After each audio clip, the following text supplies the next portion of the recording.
bagaimana orang-orang kalau sangat dekat dengan Allah Subhanahu wa taala, Allah akan jaga dari semua sisinya. Allah akan berikan taufik dari setiap pekerjaannya. Wahai zat yang maha hidup dan zat yang berdiri sendiri, dengan rahmatmu aku minta pertolongan.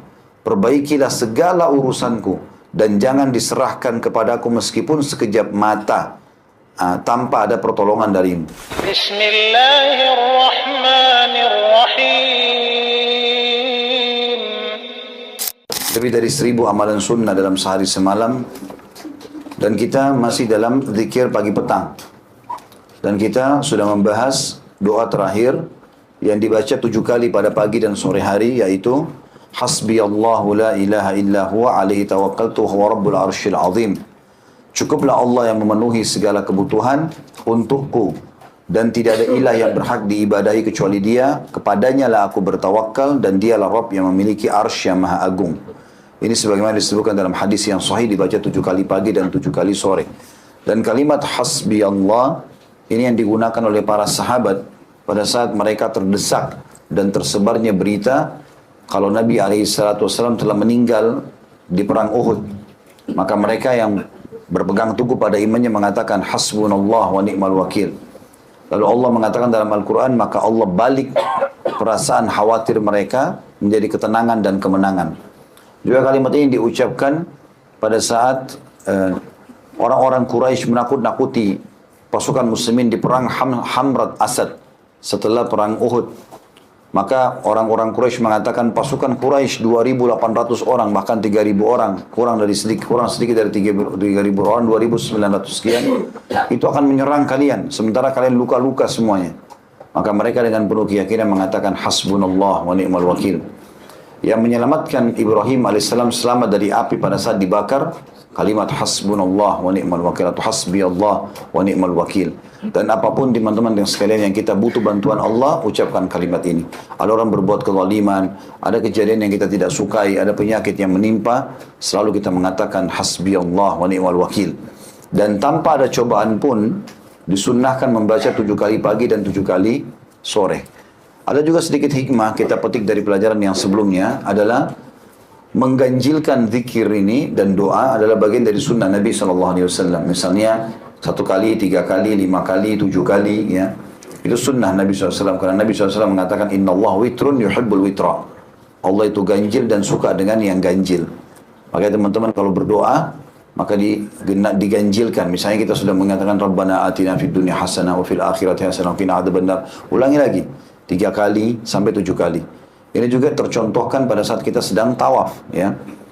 Melewati rukun Yamani dan Hajar Aswad disuruh baca Rabbana atina fid dunya hasanah sampai 7 kali. Berarti setiap tawaf, setiap putaran 1 kali minimal. Bahkan boleh dibaca lebih. Kita juga tahu Allah Subhanahu wa taala memerintahkan kita di sini menuliskan Nabi Muhammad SAW membaca hasbiyallah ini sampai 7 kali di pagi dan sore hari. Ada hikmah-hikmah tertentu dalam angka-angka ganjil ini yang jelas dianjurkan.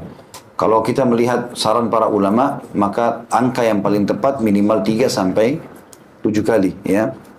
Dan kita juga tahu Nabi SAW mengatakan siapa yang memohon kepada Allah surga pada pagi hari 3 kali, riwayat lain 7 kali.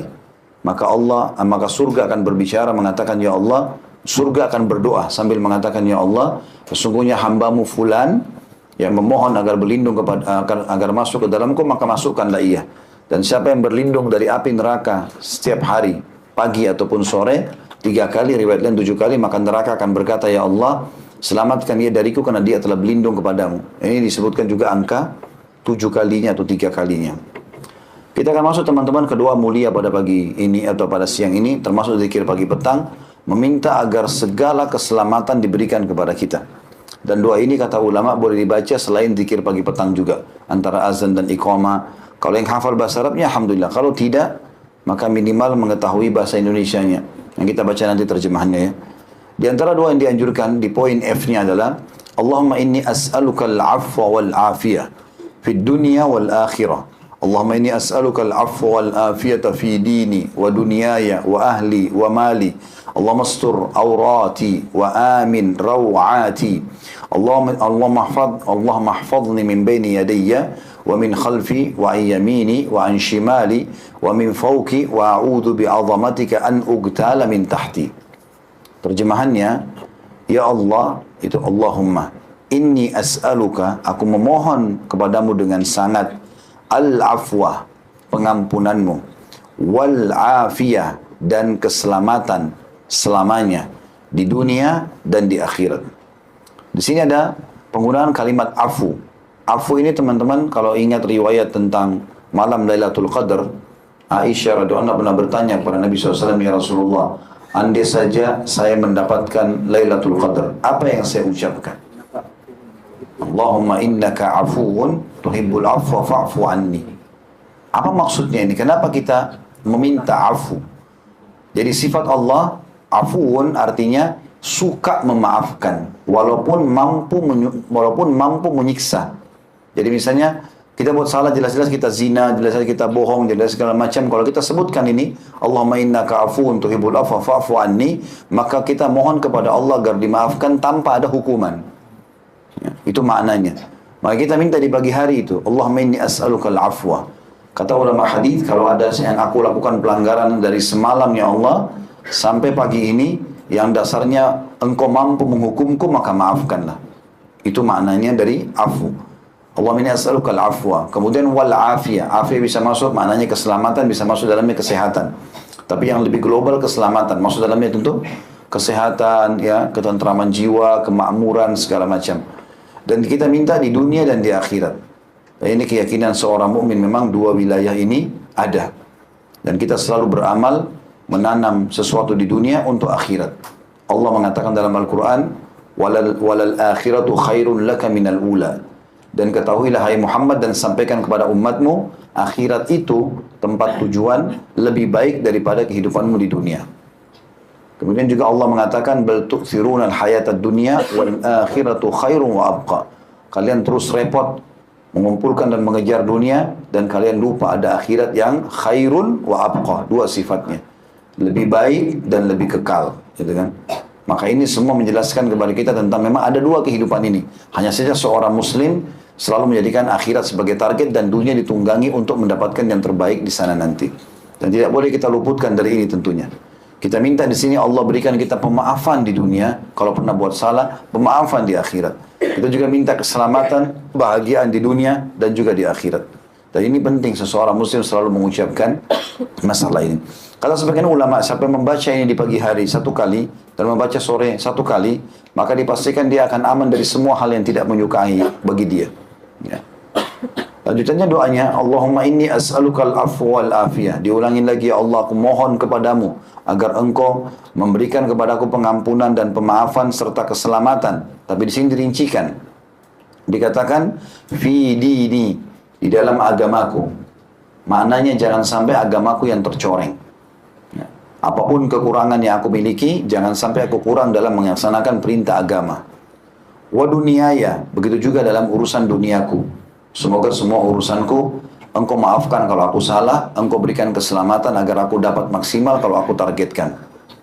Wa ahli, begitu juga dengan keluargaku. Ahli lebih dekat digunakan kadang-kadang untuk istri dan anak. Artinya, kalau aku lagi bekerja, aku lagi jauh dari mereka, ataupun aku di sebelah, di sekitar mereka, maka tetap mereka dalam keadaan engkau maafkan kalau mereka salah, aku pun engkau maafkan dan engkau berikan mereka keselamatan sebagaimana engkau berikan aku keselamatan. Wa mali, dan seluruh harta atau pendapatanku semua juga engkau selamatkan. Kalau ada sesuatu yang salah di situ, maafkanlah aku. Afu. Kemudian afiyah, berikan keselamatan agar harta ini selalu berkah, cukup. Allahumma astur aurati, ya Allah tutuplah aurat-auratku. Makna aurat sini adalah aib dan sesuatu yang tidak layak untuk dilihat. Makanya dikatakan aurat karena kalau dilihat oleh orang malu, atau orang ini malu gitu kan. Nah kita minta agar Allah tutupi aurat-aurat kita, maksudnya tutupi aib-aib kita. Karena kalau aib dibuka teman-teman, hancurlah semua hidup kita. Siapa di antara kita yang tidak punya aib dan kesalahan? Tapi Allah SWT tutupi itu. Makanya teman-teman harus mengontrol lisan. Jangan aib kita sendiri yang buka. Kata Nabi SAW, sesungguhnya makhluk yang paling buruk di sisi Allah pada hari kiamat adalah orang yang telah Allah tutupi kesalahannya, lalu kemudian dia yang beberkan sendiri. Dia semalam suntuk berzina, dosa sama Allah. Baik antara dia sama Tuhannya. Dia mohon ampun, dia tutupin. Ini enggak, besok di kantor ceritain sama teman-temannya. Malah ini aib, dia buka aibnya sendiri. Jadi kalau ada temannya yang sedang ngomong sama dia, ternyata bukan teman, musuh, Jadikanlah senjata itu. Ya. Maka semestinya seseorang menutupi aibnya, jangan dia ceritakan. Dan minta kepada Allah agar ditutupi aib itu. Masuk dalam ayat ini adalah cacat lisan, cacat fikiran, cacat badan, semua. Ya, cacat kemaluan, segala macam ini masuk dalam aurati. Ya, kita minta agar Allah subhanahu wa ta'ala menutupinya dan jangan sampai terbeberkan. Selain daripada itu teman-teman, kita juga tidak boleh sengaja mencari-cari aib orang. Kalau kita sengaja cari-cari aib orang, maka ada hadis Nabi SAW yang berbunyi, siapa yang mencari-cari aib saudaranya, ya secara sengaja ngorek-ngorek informasi, maka Allah juga akan mengorek-ngorek kesalahannya, aibnya walaupun dari dalam rumahnya. Makanya harus hati-hati. Kemudian dikatakan wa amin rawati, dan berikanlah aku rasa aman dari setiap ketakutan dan kekhawatiranku. Jadi di pagi hari kita karena mau aktivitas minta itu, di malam hari karena kita mau istirahat juga minta itu. Semua apapun yang kita khawatirkan bisa membuat kita khawatir, takut, merasa bimbang, semua itu dihilangkan. Lalu kita minta doa yang mulia juga, Allah mahfadni min baini yadayya. Ya Allah selalulah jaga aku di antara kedua tanganku. Ini semua disebutkan juga, dan dari belakangku, dari kananku, dari kiriku, dan dari atasku. Dan jangan sampai aku ya terkena kehancuran dari bawahku atau dibenamkan di dalam tanah ya dengan keagunganmu. Semua ini kata ulama hadis karena masuk dalam perkataan iblis yang mengatakan aku akan menggoda mereka dari depan, dari belakang, dari samping, dari kanan. Ini semua karena iblis. Maksudnya kita minta dijaga dari segala godaan syaitan dari seluruh sisi kita. Karena syaitan kalau bisikin kita di sisi kanan, kira-kira yang mana lagi lemah nih? Kalau kita biasa telinga kita lagi dengerin ceramah atau kita lagi dengerin tilawah dan kita lebih fokus di kuping kanan, maka kuping kiri lemah. Maka syaitan masuk di situ membisikkan dengan membuat misalnya kita lalai dan seterusnya. Atau kalau kuping kanan kita dibisikin oleh malaikat dengan kebaikan-kebaikan agar jangan berzina, jangan berbohong segala macam. Di kuping kiri yang lemah maka kuping kiri lah digodain oleh syaitan. Semua ini kita minta dijaga dari semua sisi, kanan, kiri, depan, belakang, ya bahkan dari bawah semuanya juga masuk dalam minta perlindungan. Masuk juga dalam makna kalimat terakhir wa'udzu bi'azamatika an ubtala min tahti. Dan jangan sampai aku disambar dari bawahku atau tenggelam. Ini adalah supaya tidak kena bencana. Ya, karena kalau bencana datang kita sulit untuk selamat. Seperti Indonesia sekarang kita lihat depan mata. Tsunami terjadi, longsor terjadi. Orang tadinya lagi jalan nggak sadar.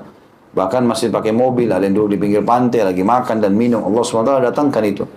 Tapi dengan doa ini insya Allah kita akan aman dari itu. Artinya Allah akan selamatkan kita sebelum terjadi bencana tadi. Di antara zikir pagi petang yang dianjurkan teman-teman, Allahumma alimal ghaibi wasyahada, fatiras samawati wal ard, rabb kulli syai'in wa maliku, asyhadu an la ilaha illa ant, a'udzu bika min syarri nafsi wa min syarri syaitani wa syirki, wa naktarifa ala nafsi su'an aw ajurruhu ila muslim. Ya Allah yang maha mengetahui perkara yang gaib dan yang nyata.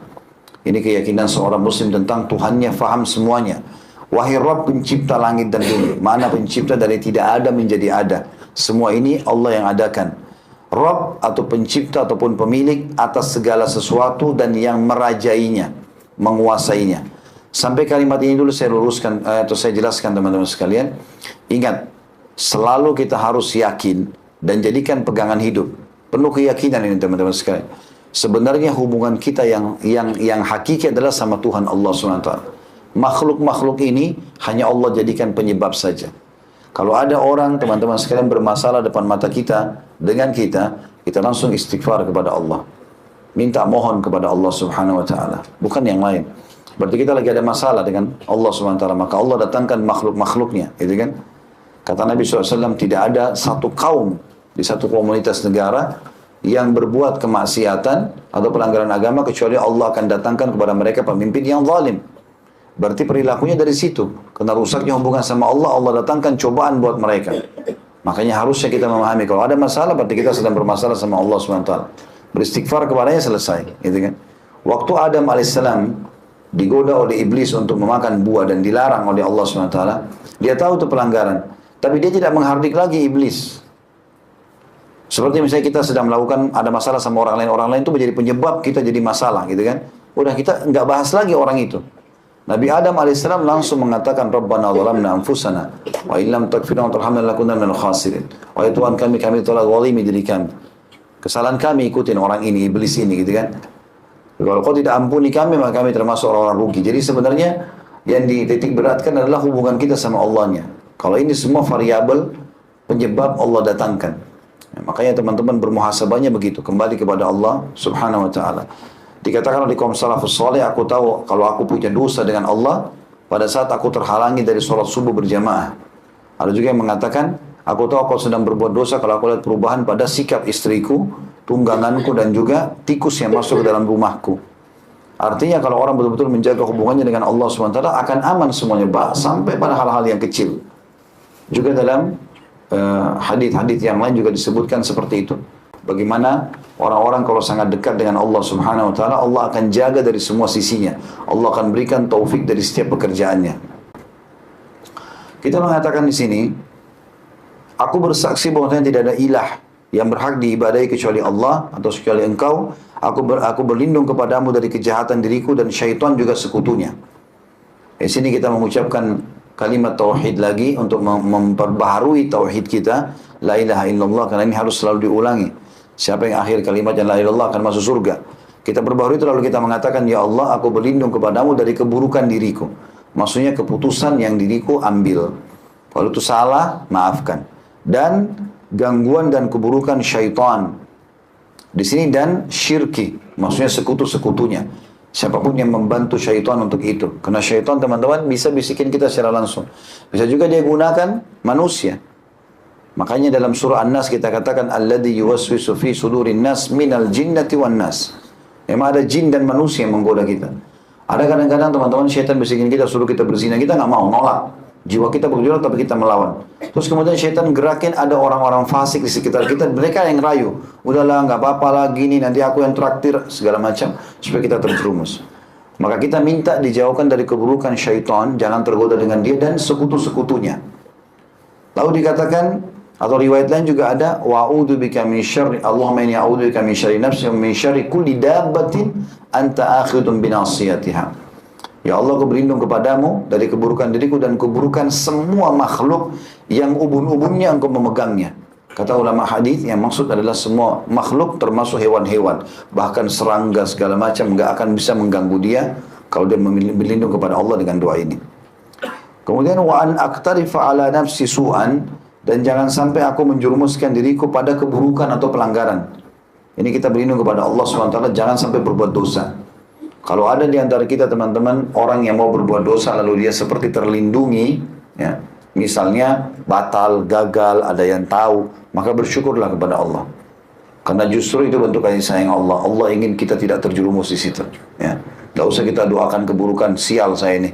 Tadi janjian sama pacar, sekarang malah banjir, malah hujan. Dan alhamdulillah kita selamat dari dosa itu. Andai saja teman-teman lihat hukumannya hari kiamat, maka tentu kita tidak berharap untuk bisa bertemu dengan dia. Ya, berapa banyak orang yang diterumuskan sama syaitan. Ada orang dari Saudi, kisah nyata diangkat oleh para ulama, dia pergi ke Thailand di musim libur, lalu dia seperti umumnya orang-orang fasik, berbuat dosa, buat masalah-masalah terus. Ya. Artinya berzina, khamr, segala macam. Ada satu perempuan, dia jatuh cinta sekali sama perempuan ini, dan setiap hari harus ketemu dia. Padahal ini perempuan tidak benar, pelacur, dibayar sama dia. Satu waktu pacarnya ini telat datang, maka dia kepikiran, dia telepon gak bisa, mati segala macam. Kemudian datanglah perempuan tersebut. Sehari semalam gak datang sama dia, besoknya baru datang. Dia merasa kehilangan segala macam sampai dia datang, terus dia sujud di kakinya perempuan itu. Seakan-akan minta, kenapa kau terlambat, jangan ginikan saya segala macam. Terus pada saat dia sujud meninggal dunia. Meninggal dalam keadaan syirik kepada Allah SWT, sujud kepada selain Allah. Ini nggak boleh semuanya. Jadi semestinya harus difahami masalah ini. Kita harus minta dilindungi dari semua keburukan makhluk yang Allah pegang ubun-ubunnya. Tidak boleh jerumuskan diri kita pada keburukan. Au ajurruhu ila muslim. Dan tidak boleh juga menjerumuskan muslim pun ke dalamnya. Jadi maknanya kalau kita tidak mau berzina, jangan biarkan orang lain. Kita nggak mau melakukan perbuatan dosa, jangan bilang, sudah kamu aja deh, nggak usah saya. Nggak. Tetap nggak boleh. Kita larang. Kalau ada orang mau korupsi, orang mau berbuat penipuan, larang. Tidak boleh. Kita minta kepada Allah di sini, ya Allah, jangan sampai aku jerumuskan diriku pada kesalahan dan jangan sampai aku jerumuskan muslim yang lain dalam kesalahan tersebut. Di antara zikir pagi petang juga adalah Bismillahilladzi la yadurru ma'asmihi syai'un fil ardi wala fis sama'i wa huwas sami'ul alim. Dengan menyebut nama Allah yang tidak akan ada bahaya atas namanya sesuatu pun di bumi dan tidak pula di langit. Dialah yang maha mendengar lagi maha mengetahui. Ini dibaca di pagi hari dan sore hari masing-masing 3 kali. Doa ini teman-teman disebutkan dalam hadis yang lain, siapa yang membaca doa ini di sebuah tempat, maka Allah menjamin dia kembali ke tempat itu dalam kondisi aman.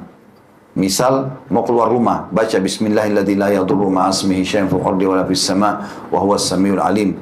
Dalam sesuatu pun yang bisa membahayakan Allah atas namanya Allah, sesuatu pun di bumi dan di langit, dan dia maha mendengar lagi maha mengetahui. Maka dia akan aman kembali ke tempat dia mengucapkan. Sampai kami pernah waktu diajarkan oleh dosen atau guru kami masalah doa ini, waktu saya masih SMA kelas 3 waktu itu di Madinah, sempat dibahasakan oleh beliau waktu memaknakan ayat atau doa ini. Beliau bilang, usahakan kalian membaca doa ini dalam setiap keadaan kalian. Misal dalam rumah, dari kamar tidur ke ruang tamu, baca Bismillahirrahmanirrahim la yadurru ma'asmihi syai'un fil ardi wala fis sama' was samiul alim. Dari situ menuju ke kamar anak-anak, ke ruang tamu, ke ruang makan, baca. Jadi semua titik-titik ini Allah jamin selalu kita selamat. Kecuali kalau ajal sudah datang. Kemudian juga dalam doa yang lain adalah raditu billahi robba wa bil islami dina wa bi Muhammadin sallallahu alaihi wasallam nabiyyan wa rasula. Aku ridha Allah sebagai Rabb, Islam sebagai agama, dan Muhammad sallallahu alaihi wasallam sebagai nabi yang diutus oleh Allah. Kita baca pagi hari 3 kali, sore hari 3 kali. Makna radit artinya aku sudah ridho ya Allah. Makna ridho berarti kita bisa menerima semua keputusan Allah, baik atau buruk. Jadi kalau kita berdoa, kita mengucapkan kalimat ini raditu billahi robba, Allah akan buat kita selalu ridho dengan keputusannya. Wabil islami dina, apapun yang berhubungan dengan Islam kita selalu membelanya dan ridho. Wabi Muhammadin sallallahu alaihi wasallam nabiyya, dan itu pun juga berhubungan dengan apa yang berhubungan dengan Nabi sallallahu alaihi wasallam, semuanya kita terima dan ridho. Di antara zikir pagi petang adalah ya hayyu ya qayyum bi rahmatika astaghits wa aslih li sya'ni kullah wa la takilni ila nafsi tarfat ain. Wahai zat yang maha hidup dan zat yang berdiri sendiri, dengan rahmatmu aku minta pertolongan, perbaikilah segala urusanku dan jangan diserahkan kepadaku meskipun sekejap mata tanpa ada pertolongan darimu. Ini dibaca minimal sekali pagi sekali sore. Sifat Allah ya hayyu ya qayyum, zat yang maha hidup dan berdiri sendiri, ini yang menyebabkan datangnya keberkahan teman-teman sekalian. Karena ada hadis yang lain, siapa yang membaca astaghfirullahil azim alladzi la ilaha illa huwal hayyul qayyum wa atubu ilaih, akan diampuni dosanya walaupun sebanyak buih di lautan. Sifat al-hayyul qayyum ini adalah pengakuan bahwasanya Allah Subhanahu wa taala memang mampu mengerjakan apa saja dan tidak bergantung pada makhluknya. Itu juga dengan ayat kursi, Allahu la ilaha illa huwal hayyul qayyum, yang memang bisa menghancurkan syaitan, mematahkan sihir. Ayat kursi yang mulia. Karena ada sifat Allah Al-Hayyu Al-Qayyum. Kita minta itu, ya Hayyu ya Qayyum, wahai zat yang maha hidup dan berdiri sendiri. Birahmatika astaghits, dengan rahmatmu lah aku selalu meminta pertolongan. Artinya selalu saja kesenangan, kegembiraan, rezeki, nikmat yang datang kepadaku. Aslih li sya'ni kullah, perbaiki dan ambil alih semua urusanku. Kata ulama hadis, mau besar, mau kecil, mau mudah, mau sulit, semuanya ambil alih lah ya Allah. Bahkan kita bilang wala takilni ila nafsi tarfata'in, dan jangan biarkan aku mengambil alih perkaraku itu walaupun sekejap mata. Artinya semua murni seperti apa yang disampaikan oleh Allah Subhanahu wa taala. Artinya apa yang ditentukan oleh Allah Subhanahu wa taala, sehingga benar-benar kita tidak ada masalah lagi. Kemudian selanjutnya teman-teman sekalian, doa juga masih zikir pagi petang. Saya usahakan selesaikan ini zikir pagi petangnya. Dan ini ya hayyu ya qayyum bisa dibaca setiap saat ya, di antara azan dan iqamah, dan setiap kali kita butuhkan juga sama. Minta agar seluruh perkara kita diselesaikan. Doa yang selanjutnya adalah asbahna ala fitratil Islam wa ala kalimatil ikhlas wa ala din nabiyina Muhammadin sallallahu alaihi wasallam wa ala millati abina Ibrahim hanifan muslima wa ma kana minal musyrikin. Di waktu pagi kami berada di atas fitrah agama Islam. Makna fitrah artinya kami berada dengan keyakinan penuh bahwasanya Islam adalah agama yang benar. Karena kita teman-teman lahir, semua bayi lahir dalam keadaan fitrah. Artinya mengenal Islam. Kata Nabi SAW, kullu mauludin yuladu alal fitrah. Semua yang baru lahir pasti dalam keadaan fitrah. Fa'abawahu yuhawidanihi, nanti kedua orang tuanya menjadikannya Yahudi kalau orang tuanya Yahudi, au yunassiranihi, atau menjadikan Nasrani kalau kedua orang tuanya Nasrani, au yumajjisani, atau menjadikannya majusi kalau memang orang tuanya majusi. Jadi memang kita minta kepada Allah Subhanahu wa taala agar kita berada selalu dalam fitrah itu. Yang tidak pernah berubah-berubah. Makanya ulama juga mengambil dalam masalah ini, kalau ada anak orang non-muslim, kafir, meninggal, belum balik, maka dia masih diuji oleh Allah pada hari kiamat. Dia diuji oleh Allah SWT pada hari kiamat. Ini mirip juga dengan orang-orang yang belum pernah sampai dakwah kepadanya. Tinggal di hutan, nggak ada pernah dengar dengan Islam. Nggak ada fasilitas apa-apa di sana. Maka kalau mereka meninggal, itu tidak spontanitas masuk neraka. Maka diuji oleh Allah SWT. Dalam sebuah hadis dikatakan Allah akan datangkan neraka, lalu mengumpulkan mereka, lalu meminta mereka untuk masuk ke dalam neraka. Siapa yang patuh kepada Allah, mau jalankan itu, maka Allah tidak akan membuat neraka membakarnya. Dan Allah masukkan dia ke dalam surga. Karena ini ujian saja. Dan kalau yang menolak, maka dia akan masuk ke dalam api neraka. Artinya walaupun dia hidup ya, dan balik, atau dia didatangi dakwah, atau terdatangi padanya dakwah, tetap dia akan menolak. Seperti itu.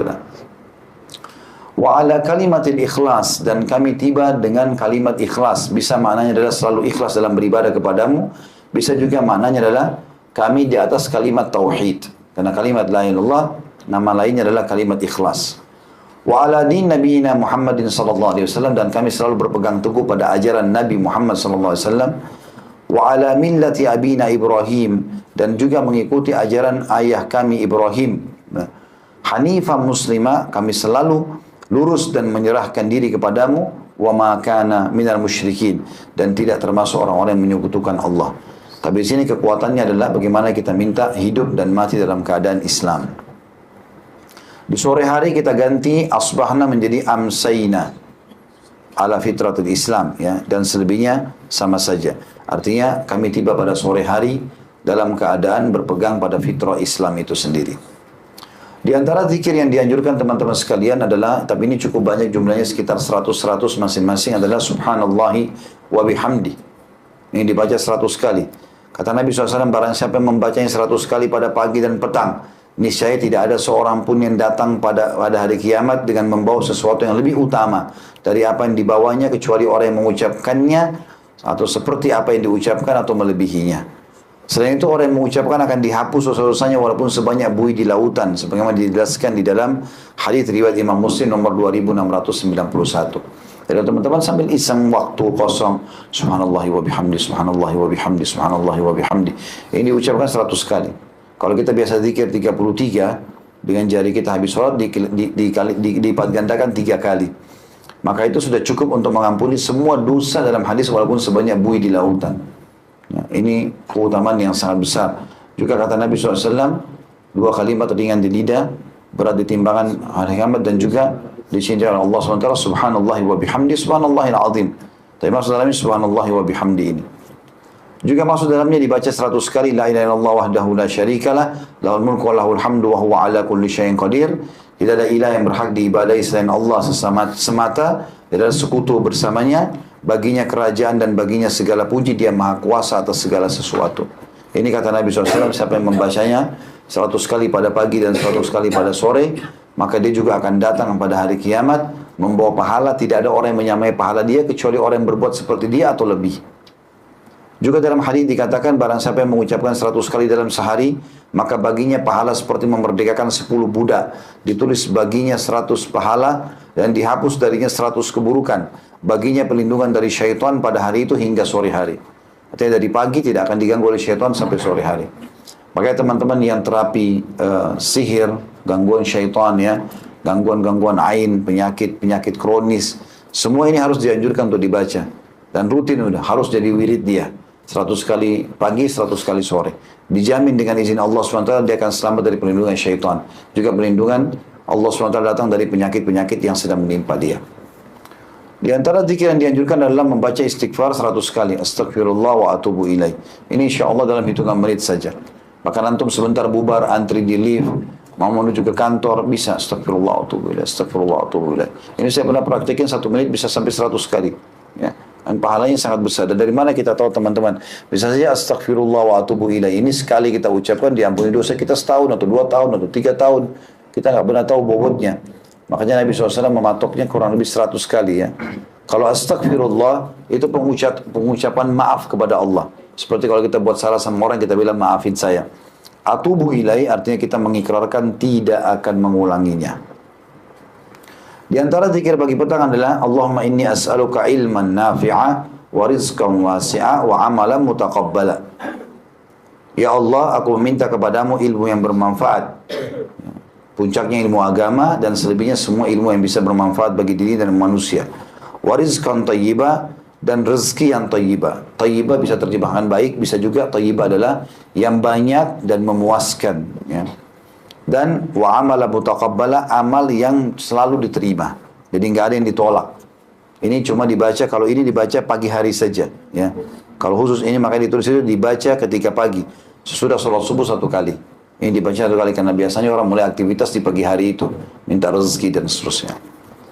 Kemudian dua doa yang terakhir di sini adalah subhanallahi wa bihamdihi adada khalqi wa ridha nafsi wa zinata arsyih wa midada kalimati. Ini dibaca 3 kali. Mirip dengan tadi sebenarnya, ya. Tadi sudah kita baca subhanallahi wa bihamdi 100 kali. Tapi kalau ini dibaca ada tambahan sedikit, subhanallahi wa bihamdi, maha suci Allah dan segala puji baginya, adada khalqi, sejumlah makhluknya Allah. Nah, jadi berapa jumlah makhluknya? Berapa jumlah manusia? Berapa jumlah jin? Berapa jumlah hewan-hewan? Berapa jumlah tumbuh-tumbuhan? Berapa kadar bobotnya, api, udara, air, segala macam ini, semuanya itu. Kita minta, ya Allah, aku memuji kepadamu sejumlah makhlukmu. Wa ridha nafsik, dan sampai kau ridho ya Allah, kau terima itu cukup. Wa zinata arsyih, dan perhiasan singgasana. Allah SWT punya singgasana di langit sana, yang kata Nabi SAW pada saat pulang Isra dan Mi'raj, aku telah melihat, ya, Sidratul Muntaha, dan Sidratul Muntaha itu dipenuhi dengan perhiasan-perhiasan yang seperti kuping-kuping gajah, dan sangat sulit saya menggambarkannya, kata Nabi SAW. Itu Sidratul Muntaha, di bawah arsy-Nya Allah, dan arsy-Nya Allah jauh lebih agung dan mulia daripada itu. Kemudian dikatakan wa midada kalimat, dan sejumlah kalimatmu di bawah arsy-Nya Allah, dan arsy-Nya Allah jauh lebih agung dan mulia daripada itu. Kemudian dikatakan wa midada kalimati, dan sejumlah kalimatmu. Allah menyebutkan dalam akhir surah Al-Kahfi, a'udzu billahi minasyaitonir rajim, qul law kana al-bahru midadan li kalimati rabbi lanafida al-bahru qabla an tanfada kalimatu rabbi walau jina bimithlihi madada. Katakanlah hai Muhammad, andai saja lautan itu airnya semua dipakai untuk nulis perkataan Tuhanmu, maka akan habis air lautan tersebut, sementara perkataan Tuhanmu masih banyak. Ayat yang lain dikatakan 7 kali lautan berlipat-lipat, tetap tidak akan bisa semuanya menulis kata-kata Allah subhanahu wa ta'ala. Maka kita minta, ya Allah, semua kebaikan zikir ini aku dapatkan sejumlah makhlukmu, ya, sampai kau ridho, sejumlah perhiasan singgasanamu, dan juga sejumlah kalimat-kalimatmu. Ini juga dianjurkan teman-teman, doa apa saja baca ini. Misalnya kita bilang, ya Allah berikan aku kebaikan, ya Allah sembuhkanlah penyakitku ini. Kemudian mintalah, misalnya kita baca zikir apa saja. Lalu kita menutup dengan adada khalqih, sejumlah makhluknya, wa ridha nafsi, itu sampai dia ridha, wa zinata arsy, sejumlah perhiasan singgasananya, wa midada kalimat. Yang terakhir teman-teman dalam zikir pagi petang adalah hadis riwayat Muslim, dengan membaca a'udzu bikalimatillahi tammati min syarri ma khalaq. Aku berlindung dengan kalimat-kalimat Allah yang sempurna dari kejahatan makhluk yang diciptakannya. Setiap kali kata beliau mengucapkan zikir-zikir tersebut dalam rangka menetapkan sunnah, maka sudah selayaknya bagi setiap muslim agar selalu memelihara seluruh zikir ini, baik tak kala ia mendapati waktu-waktu pagi maupun waktu-waktu petang ataupun waktu sore. Istiqomalah atau bersikap tekunlah dalam hal ini hingga mendapatkan besarnya kadar penerapan amalan sunnah tersebut. Sudah selayaknya pula bagi seorang muslim untuk mengucapkan zikir-zikir tersebut dengan ikhlas dan penuh dengan kejujuran, keyakinan yang mendalam, dan dapat benar-benar menghayati makna hingga mampu memberi pengaruh dalam realita kehidupan, akhlak maupun perangainya. Artinya bagaimana seseorang mendapatkan pahala dengan zikir pagi petang itu. Ya, insya Allah mudah-mudahan dari semua rangkaian yang kita pelajari, mungkin 3 pertemuan zikir pagi petang ini butuh sekitar 10-15 menit. Insya Allah sudah selesai. Tapi semua kebutuhan kita dari keberkahan, dari hidayah, dari rezeki, dari pengampunan, semua sudah diberikan di pagi hari itu. Maka kita tidak boleh bermalas-malas teman-teman sekalian, dan saya ingatkan kembali, syaitan tidak akan pernah memasuki tubuh orang atau bahkan tidak bisa menguasai yang membaca zikir pagi petang. Dan itu pengakuan syaitan sendiri yang pernah diruqyah oleh seorang syekh di Madinah. Kemudian dia minta agar masuk ke badannya syekh itu. Pada saat keluar dari badan orang tersebut, orang yang sedang kesurupan, maka syekhnya izinkan. Dia kemudian masuk lagi ke badan orang yang kesurupan tadi setelah dia keluar. Lalu syekh ruqyah ngomong syaitan ini. Ditanya sama syekh, kenapa kau masuk lagi? Tadi kan kata syaitannya, saya ingin masuk ke badan anda. Kata syekhnya, saya sudah izinkan. Dia bilang, saya nggak bisa, karena ada zikir pagi petang. Itu kebetulan sempat direkam itu. Ya, sehingga memang pengakuan-pengakuan syaitan sendiri yang membuat pernyataan tersebut. Allahu a'lam.